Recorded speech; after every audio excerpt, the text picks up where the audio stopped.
Music is in revolution.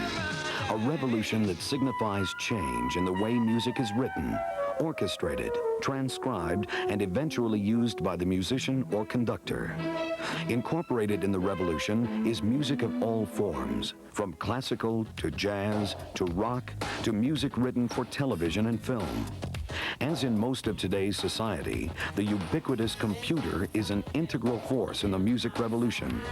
For the next few minutes, we'll focus on some of the artists, composers, transcribers, and computer wizards involved in today's technological changes, and the creation and use of software technology that's having a significant impact on music composition.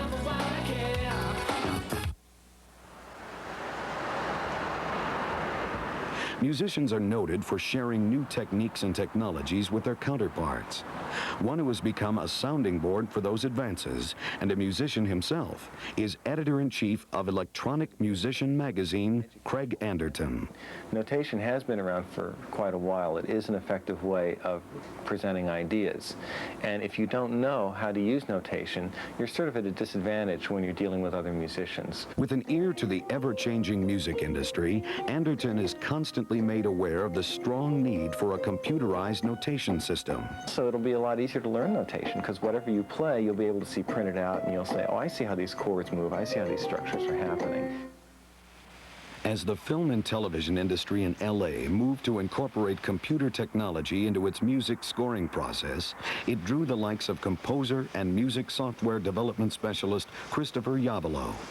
We have a representation of our musical data which is in notes, and real conventional music notation, it's no coincidence that it's taken 600 years to develop this system. And if we can see our data and our ideas immediately as notation, this is far superior to a list of letters and numbers. It's far superior to a bar graph or piano roll notation, as many sequencers use. It gives us additional feedback in terms of knowing always where we are and being able to hear and see what we have composed. There are those that have suggested, as computer notation software becomes further developed, transcription skills will become antiquated. But there are some holes in that reasoning. Number one is that every computer owner knows the value of backing up data. And the ultimate backup in a lot of cases is hard copy, because what happens if the disks get erased or damaged or whatever? It's nice to have a printout somewhere that you can actually look at.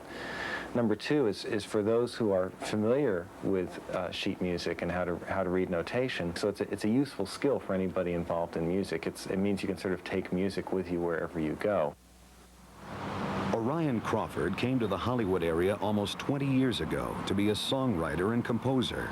Since then, he's become a successful transcriber of film and television scores. During creative bursts, the music is dynamic and alive, and that can be better represented on a computer monitor than it can on paper. Maybe the best representation for MIDI sequencer data is as music notation on a screen. In Minneapolis, David Eiland has established himself as a producer, staff writer, and principal soloist for a major studio. His musical versatility demands the type of instantaneous visual feedback available from the computer's monitor. I can see visually where my melodies are going, and that's just a different element, where before I couldn't see, I can hear them. And my ear would want to go certain places, but visually, as you see the notes going up and down on the staves, it's great to be able to have that instant visual feedback. In Boston, Harvard grad Jim Romeo is busy composing for television and radio. I'm going to be playing eighth notes, and I don't want to have two voices, and I want to include ties, and I want to float the quantization to non-timed tuplets, which means that I can swing this, and Finale will still notate it correctly. His interest in software that would allow him to select and edit various instruments into a full score led to his involvement in the creation of a revolutionary new tool for musicians. For the first time in music history, a composer can sit at a keyboard and improvise with both hands, press a few buttons, and have that music, that improvisation, appear on the screen in perfect musical notation, edit that notation, press a couple other buttons, and hear it played back with full orchestration. That's a significant advance.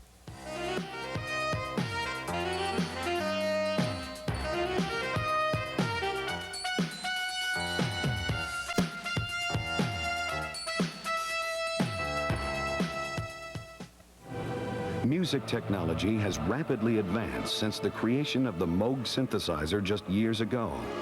And while many still equate music and technology in electronic terms, the two actually have more of a rich, historic tradition. Most people don't realize it, but the history of music, in a sense, is the history of technology. When people watch a symphony orchestra, they're seeing a very high-tech musical event. There's millions of dollars of perfectly designed musical instruments. There's hundreds of thousands of dollars in salaries. You know, there's scientifically designed acoustic halls. Throughout history, technology has driven the musical arts, and the musical arts have driven technology. One area where technology is driving the musical arts is in music composition and transcription.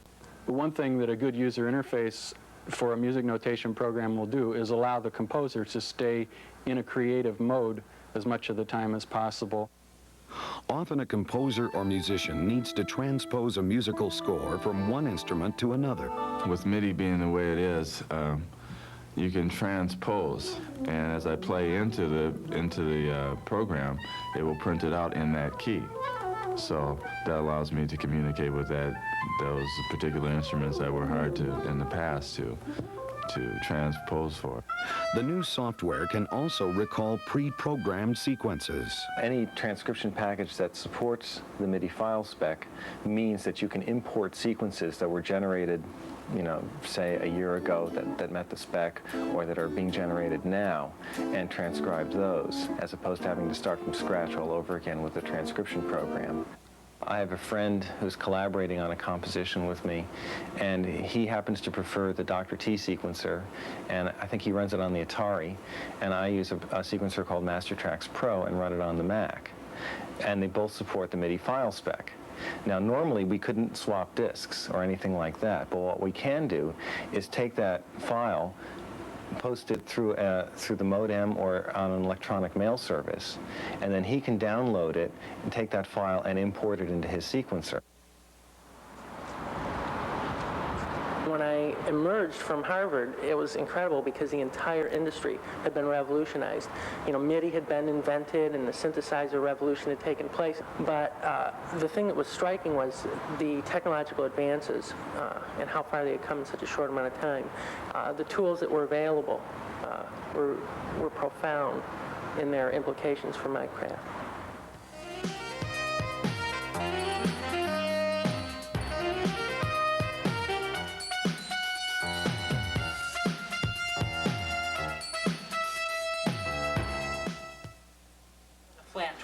Let's say, you know, where you have both the 12, the fifth and the flat 12. You could True get to in form, here. the rapid technological advances were paralleled by user expectation. I'm gonna go in here. Often, as the technology changed, the needs of those in the electronic music business changed. A tremendous number of people seem interested in the idea of sort of this dream transcription machine where they play a keyboard and sort of in real time out the other end pop sheet music. When everybody calls up and wants this magical device, I have to tell them that it just doesn't exist. And they're always sort of perplexed as to why. I mean, wouldn't it be simple? You play a C that lasts an eighth note. Can a computer tell that? Computer software developers have been aggressively seeking that magical transcription device for years. A recent breakthrough software product, Finale, has finally allowed musicians to accurately transcribe their music with a computer. Optimize it. We want to make sure we get that customer's feedback. Gary Brunotte applies his background to his work with Finale's parent company, Coda Music Software. At the Berklee School of Music, he was both a big band arranger and professor. It's really the tool we've been looking for many, many years, because when I was a student, I had to sit and hand copy out all these parts and then write out all these scores and literally take, 100 hours writing a score and copying out parts. One of those most frustrated by the lack of up-to-date notation software was composer, pianist Phil Farrand. I was immersed in the paper dance that there is with music. You see, in music editing, what happens, an arranger sends you his music on a piece of paper. You take that piece of paper, transfer it to another piece of paper that's known as your music editor score. Then you take that piece of paper and you send it to a typesetter, and he makes the actual folios, which are on paper, which he then sends back to you, and you go to the copier and make 2 pieces of paper off of that so that you can make the corrections on those 2 pieces of paper, and then you send those 2 pieces of paper back to the typesetter. He makes the corrections on the original folios, and then he sends the folios back to you, and then eventually you burn the plates. Well, in the world of computers, this is ridiculous because we have ways of communicating this information. You have to remember that writing out sheet music is a time-consuming, difficult experience. I mean, it's not anybody's real idea of fun. It's, you have the stereotype of the composer sitting there at the piano with the pen, you know, laboriously working away at the score, and that's, you know, that's pretty close to the truth.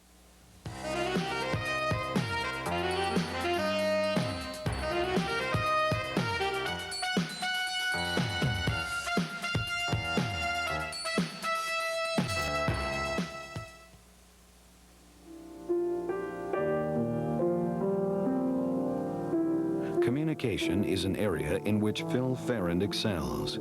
His understanding of the need for practical, usable, and universal music software, and the ability to translate those needs into the creation of new technology, is based in a deep-rooted and committed music background. I started out life as a musician, and I still consider myself primarily a musician. That's my first love. So I got into music and finally got into composition and arranging classes, which I would be up all night writing out my assignments after I had written the actual music in my head and at piano very quickly. And I thought there has got to be a better way to do this. And someday, somebody surely is going to have a program that you can play on a keyboard and it'll write out the music. And I started thinking about it and started making some sketches and some books, and I thought, I can do this. I can do this. Trying to develop transcription software for his own needs, Farrand actually created a new technology or architecture upon which Finale is based. Once again collaborating with John Borowicz, a music technology pioneer, the two computer wizards refined this core technology and coined its name, Enigma. But Enigma is constructed such that we aren't tied to any particular platform, to any particular product whatsoever. We determined that when we started Enigma that we weren't going to be concerned about hardware constraints at all. We were going to build it the way we thought it should be built. We were going to be true to the vision. If you can do that, then you can build something that's truly portable across hardware. Farrand is outspoken about his philosophy on the creative process, a process that he strongly feels is based in a supreme engineer. This philosophy, Farrand believes, was key to Finale's creation. First of all, I believe in a master architect. I believe in an architect who is there and who is not silent, who is rational and who is personal, who has revealed himself through history, and who desires to know each of his creation, and desires to help them, and has the necessary creativity and strength to help them in whatever they do. Therefore, we never tried to replace the human mind when we were creating Finale. Instead of trying to replace the human mind, we said what the human mind needs is tools to amplify its use. But we want to provide a toolbox, or probably more appropriately a warehouse, that had all of the tools in it that the musician or the musical engineer required for the transcription, the printing, the playback, the editing, and of course, putting it up on the screen in standard music notation. And we knew the hardware would come along.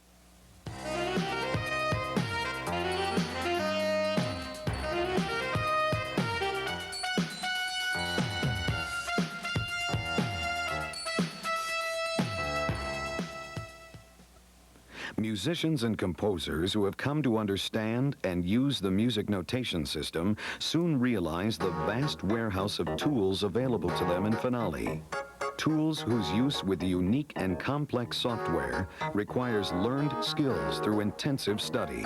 Finale is very extensive, and it has a number of tools, and they're deep tools. There's going to be a lot of time that they need to spend with it to learn how to use the tools, and it will pay them in the long run to do that. For Christopher Yavelow, Finale's features have been particularly useful in his work as a film and television composer. Yavelow uses Finale's mass mover and note mover tools for speedy manipulations of his compositions. Using the mass mover tool, just drag some ideas, those two measures, for example, and put them down here in the clarinet. And a copy of that melodic phrase will then appear down here in the clarinet. Now, I feel that the faster one can get one's ideas in a form that one can use, and then being able to deal with these ideas and fragment them and select subsets and little portions and move them around with a mouse as if you're painting on an orchestral canvas, the speed with which one can hear one's orchestrations, preview them, modify them, go back, make changes, the idea of linking the copies of material to the original source ideas on the palette, and then going back and just changing the idea on the palette and having it change throughout the orchestral score. One cannot overstress the amount of time this will save for people. The most efficient way to proof a new musical composition, unsurprisingly, is by listening to it, rather than by looking at the printed score.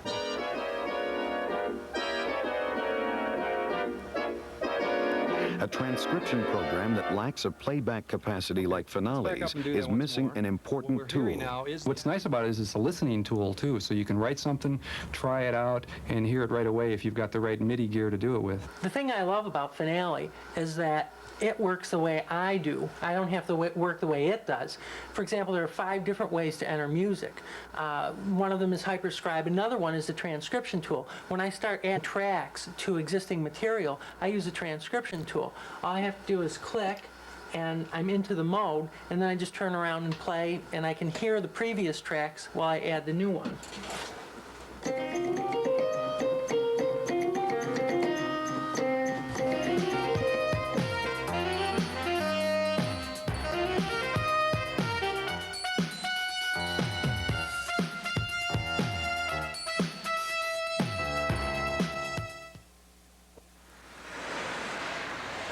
With less mechanical burden and a literal storehouse of useful tools and techniques, the notation system opens up endless opportunities to further enhance the creative work of the composer. Jim Romeo's composition, Finale Nights, utilized the many tools available in the new music software program. When I started Finale Nights, I had a melodic idea that I'd worked out at the keyboard. Ordinarily, I'd have to write that down and start working with it that way. But with Finale, I'm just able to play it straight into the computer, and the program instantly notates it. I use the hyperscribe tool to do that. I just click on the tool, set the settings the way I want to set them, and for example, I'm selecting float quantizing, which allows me to swing my melody, and it will still notate it correctly. Just click on the screen and play it.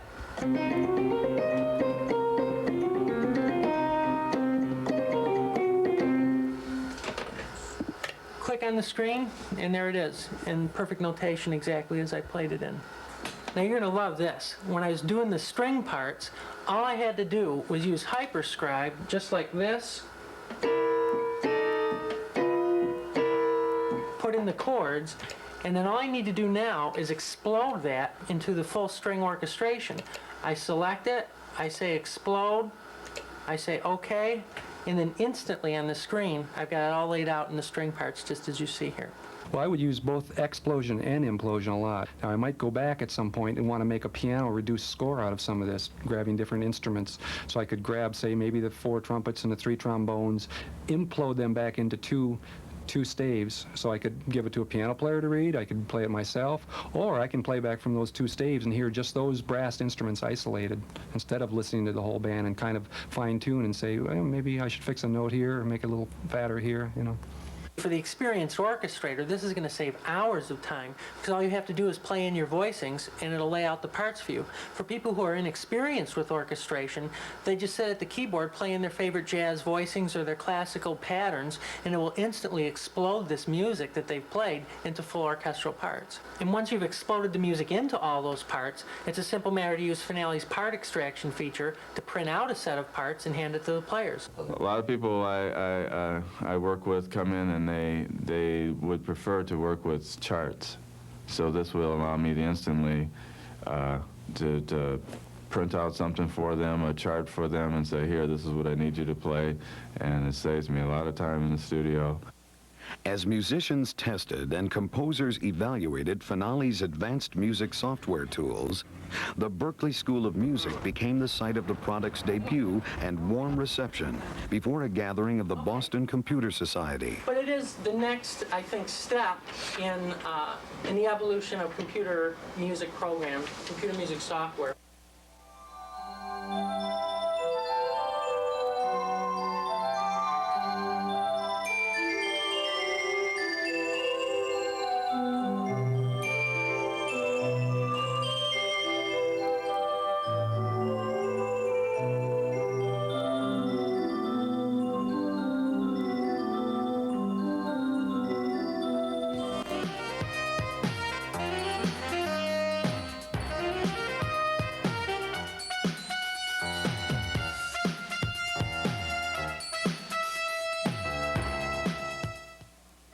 I'll show you how I define the playback. With a wide range of applications and an even wider range of music software users, there needs to be a communication link between those that created the technology and those who use it in their own creative process. I'll just do a real simple example here. Finale needs to grow into specific areas of use because music is very diverse in what you can do with it. So what we need is users who will use it and will come back and say, okay, in my field, this is useful, this is not as useful, but I need more of this and this and this and this. The customer is crucial to us because they are the users. Every musician approaches music differently. And we made a recognition of that in the design. We tried to provide a number of input methods because not just one input method works for all tasks. So we want to develop a relationship with them, and that's part of our customer support philosophy. We are a company of musicians and engineers, but musicians first. We respect the art form. We respect that musician. If we get a wide base of users that can send us suggestions, what we can do at that point is we can take those suggestions and categorize them. And using those categories, then we can spin products off the top of Finale that will have all the capabilities of Finale, but will be geared to specific markets with tools that are specifically geared to the things and the ways that those users want to use Finale.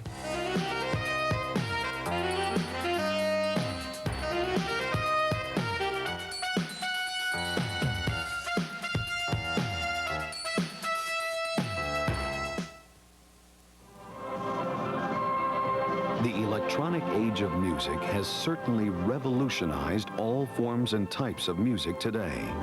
We've definitely come quite far, quite fast, just in the last few years since the creation of the synthesizer. But what about tomorrow and the next challenge for the world of electronic music? I really think that someday there will be optical readers that can do the reverse. And that is look at sheet music and play something back. And that's when the educational loop will be complete. Because not only can you play something and see what it looks like, you can take something and see what it sounds like. This all-pervading impact that the invention of the printing press had on text is the type of impact we're going to see Finale have on music. It will start with the composers and the publishers and the engravers, but then it will pervade out into other segments because money will be freed up, time will be freed up, people have more time to create, publishers will have more money to spend on promotion of new music. Well, every musical period develops over a course of time, years, sometimes decades, but usually historians will look back and find a single defining event to say that's when the period began or ended. For example, 1750 is the death of Bach. It's the end of the Baroque period. I think that historians 50 years from now, 100 years from now, will look back on 1988, the introduction of Finale, and say that was this moment when a new period really began in music history.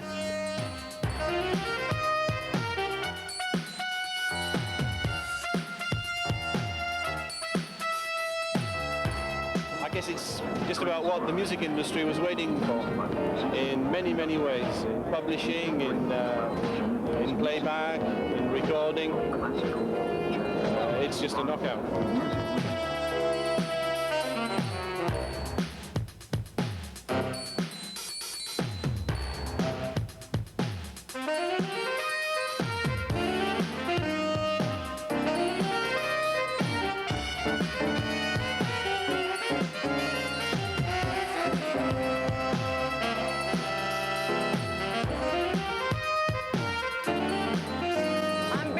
With the program. I use another program and it just puts my program in the shade. It really does.